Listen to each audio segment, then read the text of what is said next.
Hi friends, ఈరోజు topic వచ్చేసి కామధేనువు శపించిన ముస్లింల యొక్క ఆచారాలని శపించిన కామధేనువు. కామధేను అంటే గోమాత. గోమాత అయినట్టి కామధేనువు తన జాతికి చెందిన ఆవులని, ఎద్దులని బలి తీసుకొని తింటున్నట్టి ముస్లింల మీద ఆగ్రహంతో శపించడం జరుగుతుంది. ముస్లింలకు ముందు ముందు తిండి దొరకదు, ఆహార బాధ్యతలు కూడా కరెక్ట్ నెరవేరవు, వలస జీవితాలు గడుపుతారు. అంతేకాకుండా వారికి అనేకమైన కష్టాలు ఎదుర్కొంటారు. వాళ్ళ ఆచారాలకు తగ్గట్టు ఎద్దుని తినడం, ఇలాంటి కళ్యాణి బిర్యానీ చేసుకొని తినడం వంటివి చేయడం వల్ల కామధేనువు యొక్క సంఖ్య చచ్చిపోతుందని ఆ కాలంలోనే కామధేనువు ఆవుల పట్ల అంటే ఆవుల పట్ల ఎవరైనా గోహత్య పాపం చేస్తారో అలాంటి పాపాత్ములందరికీ తిండి దొరకదు, ఆకలి మీద ఆశ ఉండదు, జీవితం మీద బతకాలనే ఆ ధ్యాస ఉండదు. అంతేకాకుండా వారి గోహత్య పాపకం చేసిన వారికి వారి యొక్క జీవితాంతం పున్నామ నరకంలో కూడా వారికి సుఖం ఉండదు. అంటే చచ్చాక యమధర్మరాజు చేతుల్లో వారు ఎందుకు ఆ హత్య చేశారో దానికి కూడా శిక్ష పడుతుంది. గరుడ పురాణం ప్రకారం కూడా శిక్షించబడతారు. అంతేకాకుండా కామధేను శపించినట్టు వారికి ముందు ముందు తిండి దొరకదు. ముస్లింల జాతికి చెందిన అటు ఖాన్స్, షఫీక్స్, రఫీక్స్, ఇంకా షేక్స్, ఇంకా ఉన్నట్టి ముస్లింల తరగతిలో ఉన్నట్టి మొత్తం క్లాసిక్లో ఉన్నట్టి జాతులకు అన్నింటికీ ముందు ముందు తిండి దొరకదని భూత భవిష్యత్ వర్తమానం చెప్తుంది. అంతేకాకుండా వారికి ఉన్న ఆచారాలు వాళ్ళని దెబ్బతీస్తాయి. ముందు ముందు తిండి దొరకక చేయి చాచి ఇతరులను అడగాల్సిన పరిస్థితికి దారితీస్తుంది వారికి. అంతేకాకుండా ఈ ఆవు జాతికి చెందినట్టి ఈ గోవులు, ఎద్దులు వాటి పొలానికి, వ్యవసాయానికి పనికొస్తూ ఉంటాయి. వాటి చేసే కర్మలని వాటి అనుభవించుకుంటూ నరుడికి సేవలు చేస్తూ ఉంటాయి.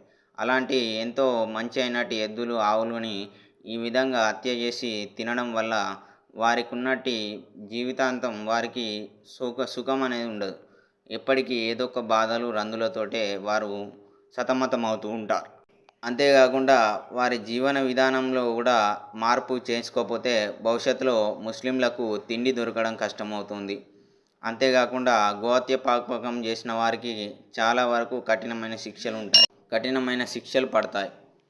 వారికి ఎలాంటి శిక్షలు పడతాయంటే వారు ఊహించుకొని విధంగా వారికి నరకయాతనాలు ఏర్పడతాయి, బాధలు కలుగుతాయి. అంతేకాకుండా ఆవుల, ఎద్దుల యొక్క గోస మీకు తలుగుతుంది.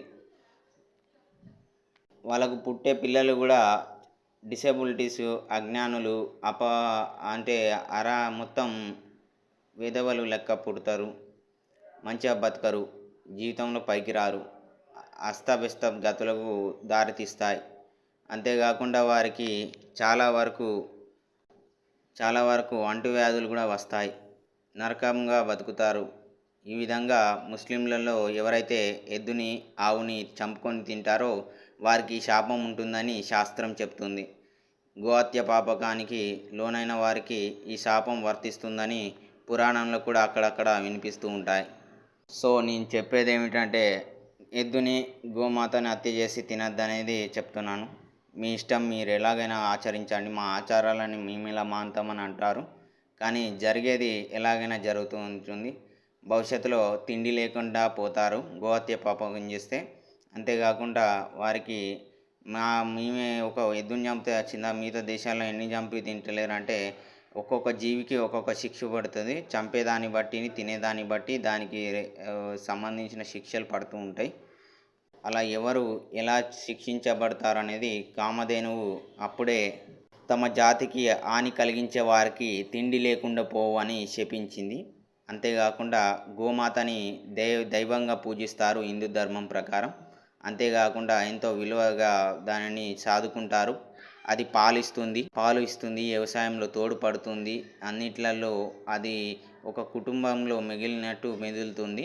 ఈ విధంగా ఈ గోహత్య పాపకం చేస్తే ముస్లింలకు భవిష్యత్ తరాల అన్నం దొరకదని పురాణాలు చెప్తున్నాయి. దీనిని మీరు మానేస్తే మంచిది, తినుడు మానేస్తే మీకే మంచిది.